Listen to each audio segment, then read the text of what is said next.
This really got to start in the late 2000s with Steve Blank writing a book called The 4 Steps of the Epiphany.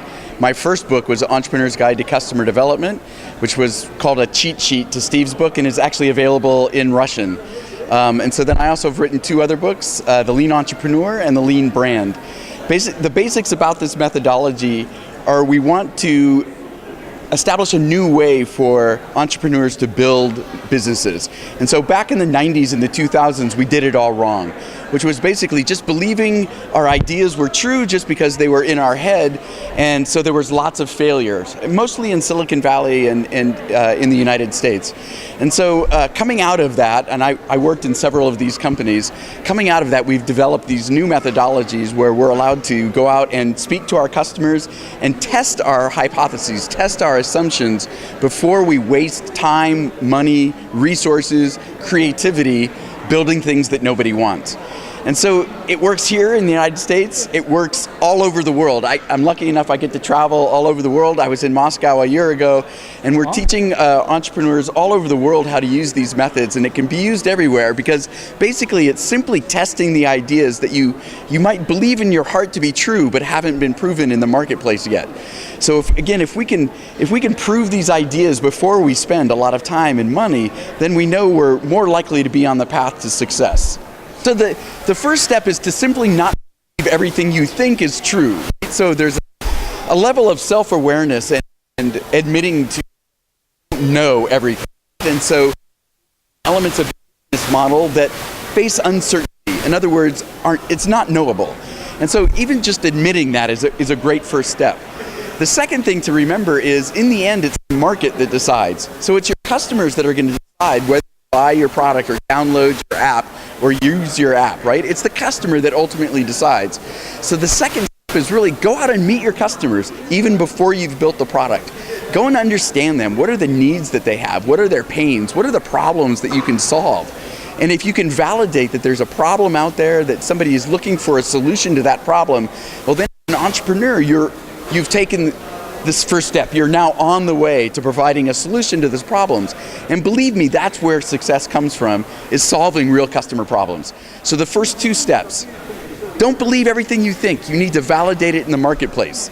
Second step, go find your customers. Go find the people that have the problem that you think they have before you even start building your product.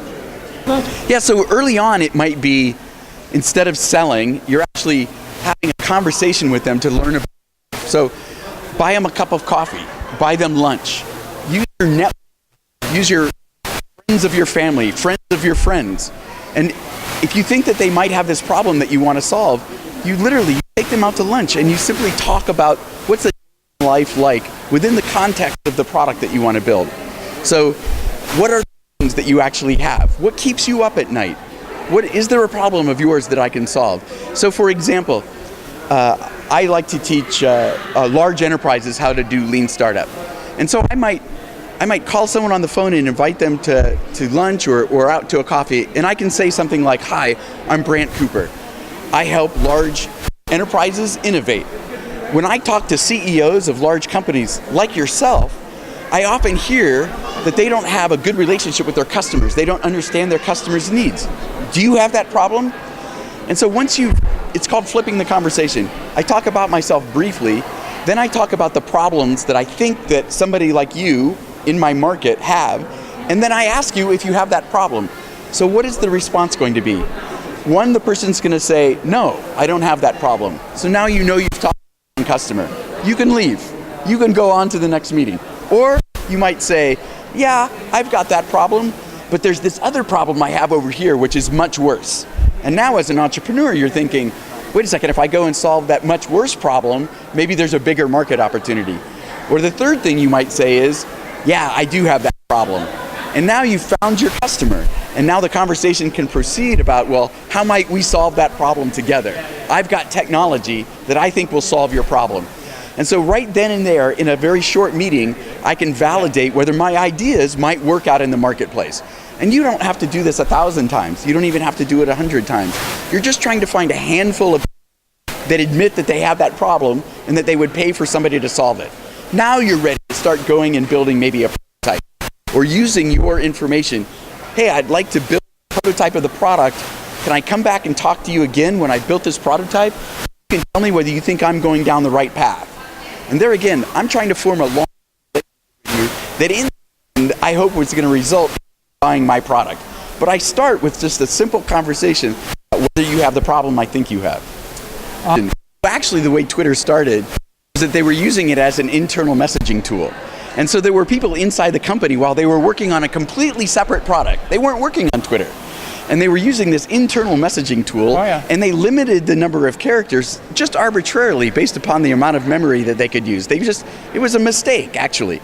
But what they found is because there was a small group of people using it, they started finding it valuable. So you're right, an interview might not have uncovered that, but neither did the vision of, nobody ever said, hey, I'm gonna go build this messaging app that's only limited to 140 characters and then sit there and build the whole product and then do a big, huge market launch, and it worked. That's not how it was started either. And the same thing with Instagram. Instagram had a number of different features on it. And just by chance, people really were drawn to the filters that were in Instagram. The founders were all like, nah, I don't want to build that. I don't care about that. I want to build these features over here. This is what our value is. This is what our vision is. Meanwhile, it's blowing up because of the sharing. And so eventually they go, oh, well, maybe that is where the market is. So the market still did pull the product out of them. So again, you're right. Maybe if they just had that conversation, they wouldn't have uncovered that. But in the key point here is you're not releasing it to the general market. You're not releasing it to everybody. You're trying to find out who your early adopters are. And so the thing is that in the early adopters, you might have been able to go and find a handful of people and show them the sepia filtered images of Instagram and said, hey, what do you think of that? And you might have actually found people right from the get-go that said, wow, that's cool. Where do I get that? And so there are ways to interact with your customers early on where they'll give you an indication of, yeah, that's pretty cool. The point really is that what you vision to be the product is most likely going to change significantly before you find success. And that was true with both the examples that you gave. Yeah, for most applications that's true. With network effects businesses, like both Twitter and Instagram are called network effects businesses, the problem really is around getting people to want to share content with their friends. And so you might, instead of having an interview, you might have to run experiments to see that if you provide them something, they would be excited about sharing it with their friends. Because if they're not excited about sharing it with your friends, you have no chance at all. The other thing to remember is network effects business, they come around once every few years, once out of millions of startups. So they're very rare, they're very unique. Oh, yeah. So the entrepreneur that is actually planning on building a network effects business has got a big hill to climb. These methodologies actually aren't that new. We've named them now. Eric Ries's book, provided a lexicon that allows us to discuss these type of things now and teach it, actually. But startups from the beginning successful startups from the beginning have been doing lean startup type of principles. The customer development really comes out of enterprise, business to business type of sales, where you really do have to understand huge problems that your customers have before they'll buy. But even a company like Zappos, you've heard of Zappos in the United States, right? Sells shoes, right? So this was back in 98 or 99. Selling shoes online then was really a question mark. It's pretty obvious now you can sell shoes online, but back then, that was a question. So they built a very minimum viable website, and they didn't go out and source shoes. The founder actually walked down the street into a shoe store and took photographs of the shoes that were on the wall in a shoe store. And he goes back to his office, and he puts them into his website, and he turns the lights on and and people come in and they bought the shoes. And then he would walk back down the street, and he would go into that shoe store again, and he would buy the pair of shoes and ship it to the customer, right? So he actually experimented to see if his idea would work before he built up the whole company, before he went out and tried to source shoes from distributors. So that's an example. Okay. Inside of my book, The Lean Entrepreneur, I have a framework which describes what your value stream might look like once you've provided value to your customer. So these methodologies go all the way back to lean manufacturing, which describes how Toyota was building cars in Japan in the 50s. And so the value stream framework is around, there's 7 steps that your customer goes from first being aware to being passionate about your product. And so for each one of those steps, you can hypothesize, what do I need to provide as a business to get the customer to move from point 1 to point 2? And so what I'm going to say is, if I build this functionality, my customers will behave in this way. They'll upload a video and share it with 10 of their friends every day, right? That's my hypothesis. And so then you build that and you instrument the product, and you know if your customers are doing that, that you've built the right product, right? So every step of the way, from when your customers first becoming aware, all the way to them being passionate and sharing it with all their friends, each step of the way you can hypothesize what your activity should be, what the behavior is, and then measure that behavior, and then you're iterating on your product until you get the behavior that you use. What is not in the book? Yeah. Yeah, give us a secret, because we are standing here, we interview you for the reason. Right. So I think what entrepreneurs often want to do is they want to look at everybody as their market, right? They want to sell to the whole wide world, and they don't differentiate between those people that really will be passionate about the product and everybody else. And so what's really important for entrepreneurs is, at the beginning, is to think about the handful of entrepreneurs, just the small market, the narrow market, the small sub-segment that's going to love the product, and that's how they start. Yes, you're going to eventually try to go after a bigger market, but at the beginning you actually have to start small to go big. Well, you have to find the people that are most passionate. So not everybody is going to love the product right from the get-go, right? So you have to find what we call the early adopters, the people that are really excited about it from the beginning. And when we talk about market segments, we're not talking about, like, men that are aged between 25 and 35 and drive BMWs and live in Newport Beach. That's not a market segment. A market segment are people that share the same pain or maybe have the same passion, and then they speak to each other about solutions or about products that are within that pain or passion, right? So people that love skiing and buy ski clothes, and they look to each other to buy skiing apparel, that's a market segment. It doesn't matter whether you're 25, 45, whether you're from Moscow or California. If you love skiing and you would look to each other for products about skiing, now you're in the same market segment, right? So what entrepreneurs need to focus on is, what is that market segment that is going to be the most passionate about the product as quickly as possible. And you really build your company around that relationship with those people. And eventually you learn from those people, how do you attack how do you track the larger market? You won't find your passion in this book, no. If you're passionate about entrepreneurship, though, you're going to find the tools on how to grow your business in that book. Well, so again, I think it's listening to the market. And after a while, I think you're exactly right. You said it early on. It's not necessarily doing what your customer says. It's understanding why they're saying what they say, right? So if you're talking to them and you understand that there's this need there, you can't really ask the customer, what do they want? That's up to the entrepreneur, right? To have a product that's going to satisfy that desire. So that's up to the entrepreneur. But you have to listen to the market. The marketplace will tell you secrets. The marketplace will tell you which way to go. If you listen carefully enough, the market will tell you which way to go to grow your business big. There's no blueprint for success. There's no roadmap that you can follow that guarantees success. And part of if it could all be in a book, everybody would be an entrepreneur, everyone would be a billionaire, or nobody would. But we're talking about the failure right now. I understand that, but what I'm getting to is, there's a part of this that is still an art. It's part of it that still is your instinct. Part of it that is, what we call the art of entrepreneurship. And if you've been banging against the wall for years trying to reach the different market segments and running all of these experiments, it's something that an entrepreneur has to have the self-awareness about, that maybe I've tried everything that I could try, and maybe there really isn't something there. Maybe my idea actually isn't very good. And that's when you quit. And maybe what you have done, if you've followed the methodology properly, even if you fail like that, what you have is a lot of learning. You've learned a lot about customers. You've learned about some things that have kind of worked, but just didn't work well enough.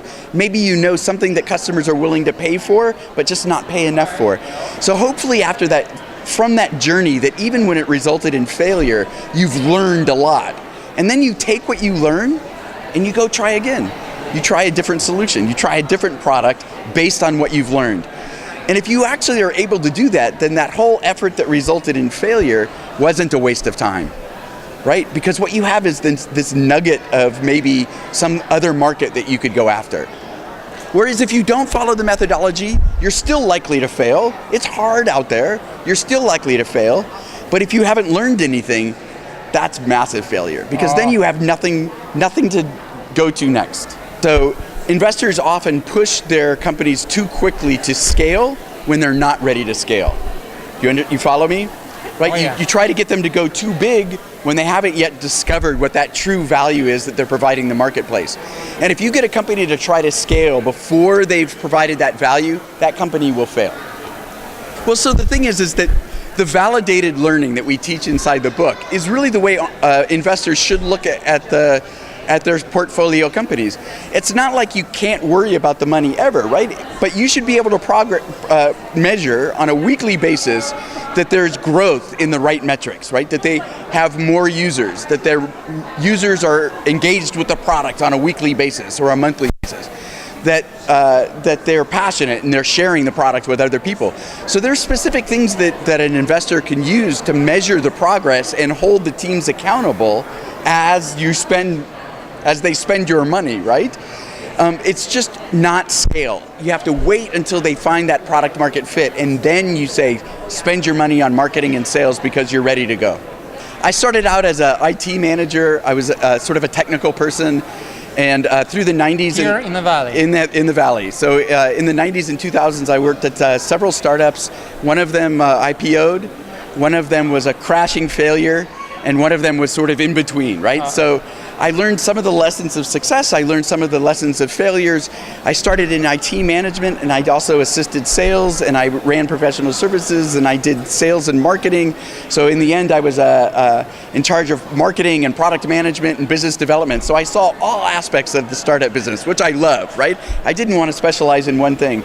So success, failure, in between, all sorts of positions inside of a startup. So I think what I learned was that you can't just execute, you have to learn first. And where I think I failed was concentrating on executing and scaling before it was time. And I think where I was successful, it's because we took the time to learn before we tried to scale. And I think that's what the ideas are in these books, is to learn before you try to scale. Yeah, I think what's healthy for startup ecosystems and countries is for their best entrepreneurs to stay at home. I think if you come to other places like Silicon Valley or Boston or New York and you spend a short time there, I think that's very valuable. So I'm down in San Diego myself. I was up here for 16 years, and I'm trying to keep companies down in San Diego because I think that's important for our economies. Everybody can't come to Silicon Valley. It creates a bubble. And so eventually, for the world to expand and the world to be a safer place, we need economies to grow and be successful locally. But I think that entrepreneurs that want to get some experience, it's great to come and spend some time here. But I would actually hope that they would go back home and grow the economies locally. Thanks for having me. It was good talking to you. Thank you. You're welcome. С вами был Святослав Седов, Frisco TV. Ищите нас в интернете, смотрите нас на YouTube, там будет еще очень много интересного. Спасибо, всего доброго, до свидания.